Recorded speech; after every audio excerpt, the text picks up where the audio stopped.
नमस्कार मित्रांनो, वेब मराठी या यूट्यूब चॅनलवर तुमचे सर्वांचे मनापासून स्वागत आहे. संपूर्ण महाराष्ट्रासाठी आत्ताच्या क्षणाच्या सर्वात मोठ्या आणि महत्त्वाच्या 10 ठळक बातम्या.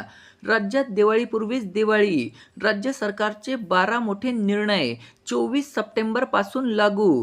23 सप्टेंबर सोमवार. आत्ताच्या काही मिनिटांपूर्वीच्या या बातम्या आहेत. या संदर्भात सविस्तर माहिती या व्हिडिओत जाणून घेऊया. तत्पूर्वी तुम्ही वेब मराठी या यूट्यूब चॅनलवर नवीन असाल तर खाली दिलेल्या लाल रंगाच्या सबस्क्राईब बटनावर क्लिक करा आणि समोरील बेल आयकॉन क्लिक करा, जेणेकरून अशाच प्रकारचे नवनवीन आणि माहितीपूर्ण व्हिडिओ तुमच्यापर्यंत सर्वात आधी पोहोचतील. तर चला, काय बातम्या आहेत सविस्तर जाणून घेऊया. तर बघा, या ठिकाणी पहिली मोठी बातमी. दिवाळीपूर्वीच शेतकऱ्यांना आनंदाची बातमी. उपमुख्यमंत्री अजित पवार यांनी शेतकऱ्यांसाठी मोठी घोषणा केली आहे. पुढील 15 दिवसामध्ये शेतकऱ्यांचे वीज बिल शून्य होणार आहे, अशी घोषणा अजित पवार यांनी सोलापूरच्या मोहोळ येथे एका सभेत केली. तुम्ही महायुतीचे सरकार आणल्यास पुढील 5 वर्ष वीज बिल द्यावे लागणार नाही, हा दादाचा वादा आहे, असेही पवार म्हणाले. त्यानंतरची मोठी बातमी बघा. लाडकी बहीण योजनेचा तिसरा हप्ता 25 तारखेला. ऑगस्टच्या शेवटी अर्ज केलेल्या लाडकी बहीण योजनेचे ऑगस्ट आणि सप्टेंबर या 2 महिन्यांचे पैसे याच महिन्याच्या अखेरपर्यंत देऊ, अशी घोषणा देवेंद्र फडणवीस यांनी केली होती. त्यानुसार महायुतीचा आगामी वचनपूर्ती सोहळा दिनांक 25 सप्टेंबरला सोलापुरात होत आहे. याच सोहळ्यामध्ये लाडक्या बहिणींना तिसरा हप्ता जारी केला जाऊ शकतो आणि त्या दिवशीही नाही झाला तरी उपमुख्यमंत्र्यांनी सांगितल्याप्रमाणे 30 सप्टेंबरच्या आत कोणत्याही तारखेला तुमच्या खात्यामध्ये पैसे येतील. त्यानंतरची मोठी बातमी बघा. महाराष्ट्रातील महिलांना दिवाळीपूर्वीच खुशखबर. महाराष्ट्रातील महिलांना वर्षाला 3 गॅस सिलेंडर मोफत देणार असल्याची घोषणा राज्याचे उपमुख्यमंत्री अजित पवार यांनी केली आहे. मोहोळमध्ये आयोजित करण्यात आलेल्या जनसंवाद यात्रेमध्ये अजित पवार बोलत होते. आता एकदम पारदर्शक कारभार आहे, भ्रष्टाचाराची भानगडच नाही, असेही अजित पवार म्हणाले.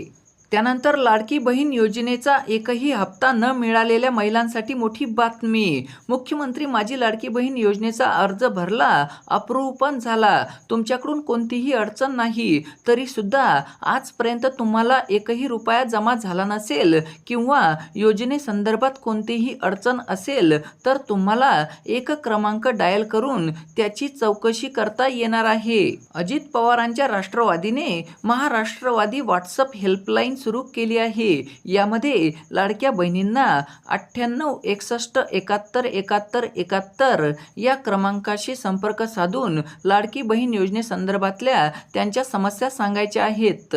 या समस्या सांगितल्यानंतर राष्ट्रवादी काँग्रेसकडून 72 तासाच्या आत संपर्क केला जाईल आणि तुमच्या समस्या सोडवल्या जाणार आहेत. वरील दिलेल्या नंबरवर व्हॉट्सअप करा.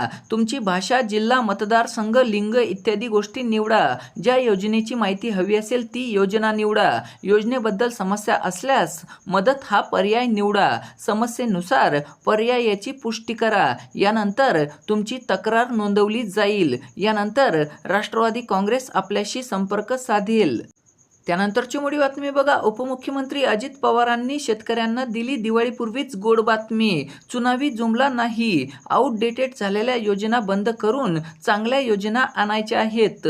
जरी मी मुंबईला राहत असलो तरी माझी ऊसाची शेती, पोल्ट्री आणि दुधाची डेअरी आहे. शेतकऱ्यांनी पुढचं बिल द्यायचं नाही आणि मागचंही द्यायचं नाही. पुढील 15 दिवसाच्या आत पुढचं मागचं बिल शून्य होणार आहे. तुम्ही महायुतीचे सरकार आणा, पुढील 5 वर्ष वीज बिल द्यावं लागणार नाही, हा दादाचा वादा आहे, असे आवाहनही अजित पवार यांनी केले.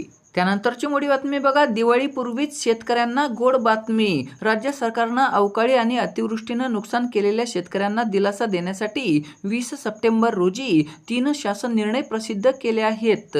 यामध्ये एकूण 18 जिल्ह्यांसाठी अवकाळी आणि अतिवृष्टीचा मदत निधी देण्यात येणार आहे. यामध्ये यवतमाळ, बुलढाणा, चंद्रपूर, पुणे, सातारा, सोलापूर, सांगली, गोंदिया, लातूर, नाशिक, धुळे, नंदुरबार, जळगाव, अहमदनगर, ठाणे, रायगड, रत्नागिरी आणि सिंधुदुर्ग या जिल्ह्यातील शेतकऱ्यांच्या खात्यामध्ये मदत निधी जमा होणार आहे.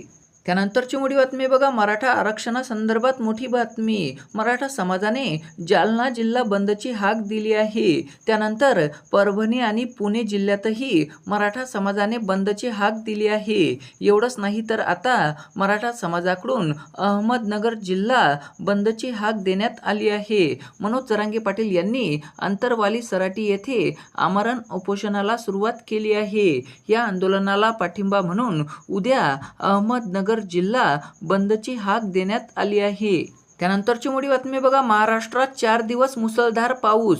काही दिवसांच्या विश्रांतीनंतर राज्यात पुन्हा पावसाचा जोर वाढण्याची शक्यता आहे. हवामान विभागाने राज्यामध्ये पुन्हा पावसाचे आगमन होण्याचा अंदाज वर्तवला आहे. मुंबईमध्ये 24 ते 29 सप्टेंबर असे 5 दिवस मुसळधार पाऊस कोसळणार असल्याचा अंदाज हवामान विभागाकडून वर्तवण्यात आला आहे. त्यानंतरची मोठी बातमी बघा, महाराष्ट्रात विधानसभा निवडणुकांची घोषणा. येत्या ऑक्टोबर महिन्याच्या दुसऱ्या आठवड्यामध्ये राज्यात आचारसंहिता जाहीर होण्याची शक्यता आहे. महाराष्ट्राबरोबर झारखंड विधानसभेची निवडणूक होण्याची दाट शक्यता वर्तवली जात आहे. सर्वच राजकीय पक्ष निवडणुकीच्या तयारीला लागले आहेत. महाराष्ट्र विधानसभा निवडणुकांची घोषणा कधी होते याकडे संपूर्ण महाराष्ट्राचे लक्ष लागले आहे. त्यानंतरची मोठी बातमी बघा, केंद्रीय शिक्षक पात्रता परीक्षांच्या तारखांमध्ये बदल. केंद्रीय शिक्षक पात्रता चाचणीच्या परीक्षेच्या तारखांमध्ये प्रशासकीय कारणांमुळे बदल केले आहेत.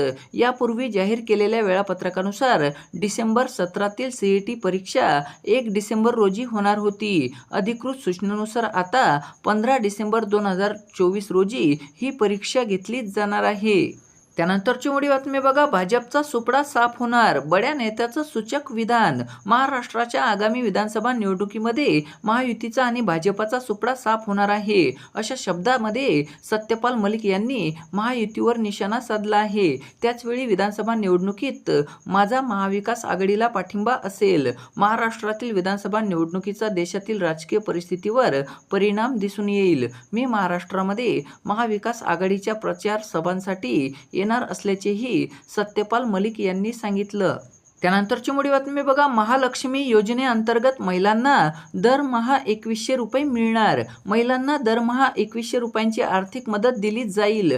तसेच 2 लाख युवकांना सरकारी नोकऱ्या आणि राज्यातील अग्निवीरांना सरकारी नोकरीची हमी भाजपाने हरियाणा विधानसभा निवडणुकीसाठी गुरुवारी जाहीर केलेल्या संकल्पपत्रात दिली. हरियाणातील अग्निवीरांना सरकारी नोकरी देण्याची गॅरंटी दिली जात आहे, असे नड्डा यांनी सांगितले. संकल्पपत्रातील 20 मुख्य मुद्द्यांमध्ये भाजपाने लक्ष्मी योजनेच्या अंतर्गत सर्व महिलांना दरमहा 2100 रुपये देण्याचे वचन दिले. त्यानंतरची मोठी बातमी बघा, मनोज जरांगे पाटील यांचे मराठा समाजाला आवाहन.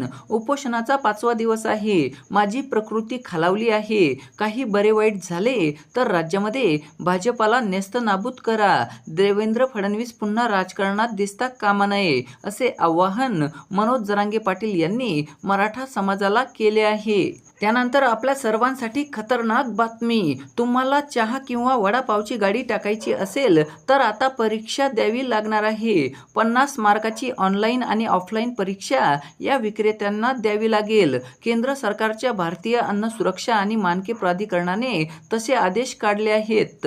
अन्न पदार्थ विक्री करताना स्वच्छता असावी, यासाठी अन्न आणि औषध प्रशासनाकडून हे प्रशिक्षण दिलं जाणार आहे. रस्त्यावर अन्न पदार्थ विक्री करणाऱ्यांसाठी ऑनलाईन आणि ऑफलाईन पद्धतीने ही परीक्षा घेतली जाणार आहे. सध्या तरी ही परीक्षा बंधनकारक नाही, मात्र भविष्यामध्ये ती बंधनकारक होऊ शकते.